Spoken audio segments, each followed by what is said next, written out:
This is an art attack. This is an art attack. This is Art Attack.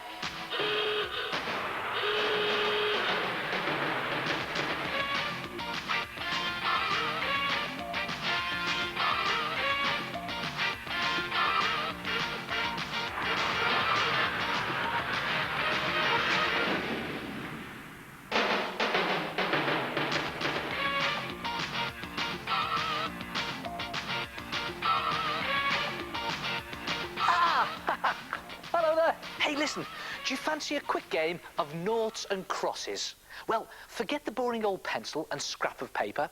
What you need is the 3D deluxe version. And here it is. Watch this. 3 in a row, and I win. Come and have a look at this. Now, to make 3D noughts and crosses, you need a small-sized newspaper. And we're going to start by making the playing grid. That's the lines that you play on.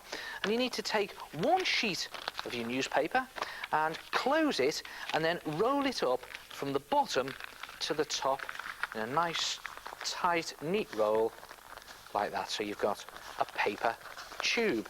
And then a little bit of tape, just to tape that into position so it doesn't all fall apart. And the idea is to make 4 of these paper tubes all together, and then just place them 2 next to each other like that, 2 on the top, to create the playing grid. And when you're happy with the position, tape them down, use lots of tape and make them nice and secure so that you have something that looks like this. Now, to make the noughts and crosses themselves, take another folded sheet of newspaper and again roll it neatly from the bottom to the top, only this time when you've got your paper tube, instead of taping it, just twist it tightly like that so that you get a nice tight twist of newspaper. And now you need to make 10 of these all together.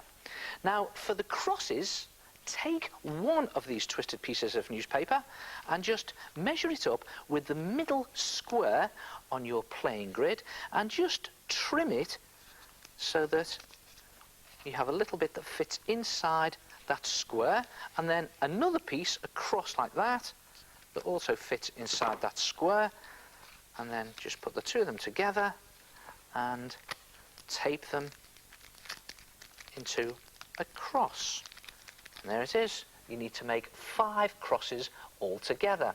For the noughts, again, take another twisted piece of newspaper and again measure that on the inside square of your playing grid so that it fits. That's about it. And then, again, put a piece of tape round when it's the right size. The reason I'm measuring it against the grid, of course, is so it'll fit inside the grid. And then you can trim off the excess there. Perfect fit, and again you need to make 5 noughts, so that's 5 noughts and 5 crosses all together. So that's the basic shapes. Now, to make them really strong and solid, you need to papier-mâché them. Let me just bring in my old friend here, PVA glue, the white school glue in the squidgy bottles. Mix it 2 parts glue, 1 part water, and then I'm going to start with the playing grid. It's just a case of spreading the glue onto your pieces, playing grid here, and then wrapping some kitchen roll or tissue paper or even loo roll around the bars of your playing grid like that, and just paste them on like that around the back, pushing it into all those nooks and crannies. And the idea is to cover the whole of your playing grid in 2 layers of PVA glue and tissue paper or kitchen roll, and the same with your noughts and crosses. And when you've done the whole lot in 2 layers, put them to one side to dry overnight, and when they've dried, look at this. They've gone rock hard and they're ready to paint. And paint it using poster paint or acrylic paint, but whatever you do, make sure you paint it in outrageous colours. Look at that, I'm just slopping on this fluorescent pink here onto the playing grid, and do your noughts and crosses in exactly the same way. And see what I've done with mine. When mine was dry, I put on some extra little polka dots. Look at that. That looks really crazy. And you can go really berserk with the noughts and the crosses. And there it is. Sort of ready to play, really. And the great thing is, you can do any design you like. What about something like this? Black and white polka dots. There it is. And you can leave it lying around your house because it looks great just as a piece of modern art. And of course, if it's there, it's always there when you fancy a quick game. Try it yourself. 3D noughts and crosses. Hello, it's me, the head. Hey, they are a brilliant idea. And if you want to make a set, roll up and tape 4 sheets of newspaper. Arrange them to make your playing grid and tape securely. Bend twisted pieces of newspaper into circles to make 5 noughts. For the crosses, cut 2 bits and tape them into an X shape. Mix white school glue with a bit of water and use it to paste strips of tissue around everything. When they're dry, paint all your pieces. And you'll have your very own deliciously delightful deluxe set of 3-dimensional noughts and crosses.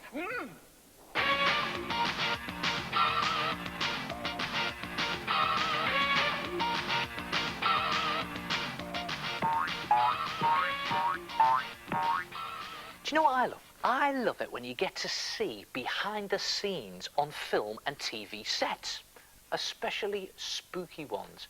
In fact, I got to see behind the scene on a spooky film set the other day, and you know, things aren't quite what they seem. Oh, look at this. Oh, look at that, look. Oh.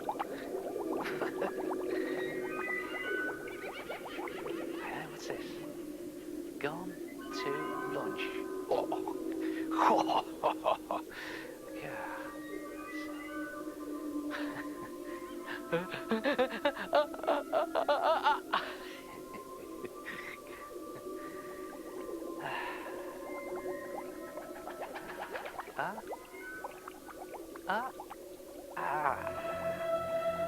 This gives me an idea for a big heart attack.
was franktastic. Now, don't you go messing about with any bits of scientific equipment, will you? It can be very dangerous.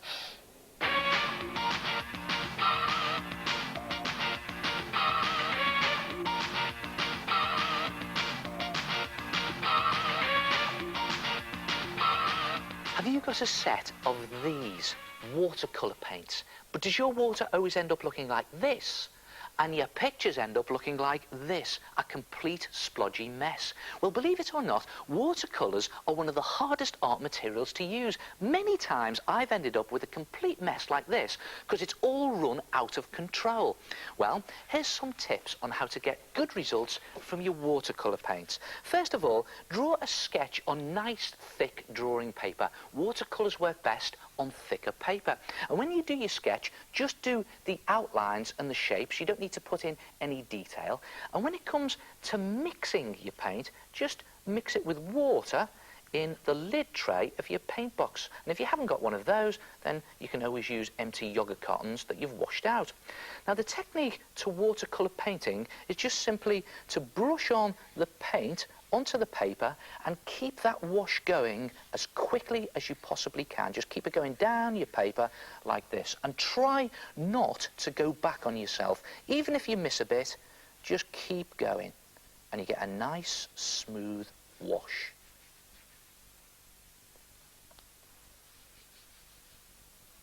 And you don't have to colour it in absolutely perfectly. Just control that wash all the way down to the bottom, and then stop. Stop and allow it to dry. And you know, that is the secret to good watercolour paintings. Paint each section, then stop and allow it to dry before you move on to the next bit. That way, the paint won't all run into each other and go out of control. So I'm going to put this to one side, and that's exactly what I did with this picture. I did each section, I allowed it to dry before I moved on to the next section. And look at it, it's crisp, clear, and there are no runs because I controlled the paint. So when your background is dry, then you can add on a layer of shading. And to do this, you just mix your paint slightly thicker and add in touches of black. And then just paint it on to the dried background, and look at that, no runs at all. Just another little bit there, like that. Just to finish off some windows. And here's another good tip. It's pointless doing a watercolour painting with dirty water because you'll get all your paint a dirty grey. So use one lot of water to wash your brush with and another lot of water to paint with. And just make sure your background layers are really dry, and then you can add in some finer detail. And I'm just blotting on some shadow in the bushes here. Not too much detail, just some extra shadow there. And then just real fine detail with a thinner brush.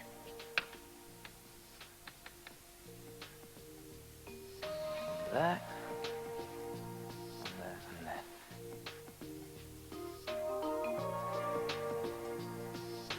And there you have a perfectly clear and crisp picture with no runs. Of course, if you do want your paint to run, to create an effect like reflections in water, then get loads of water onto your brush. And actually, this is where dirty water comes in handy, because you just make your paper really wet with that dirty water. See that? Just a bit more in there. Get a bit of the sky reflection in as well. Make my paper really wet.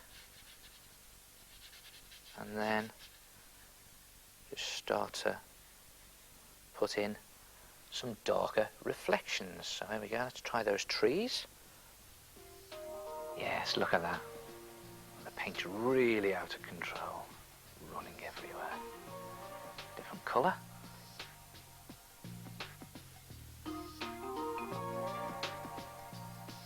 And there it is. Try it yourself, a watercolour painting. But don't forget, let all the bits dry before you move on to the next bit and keep the paint in control. Well, I've really learnt something there. I just need to paint each part of my picture, letting each bit dry before I paint the next bit. I'll try that next time. Because it's bound to be better than this. Oh!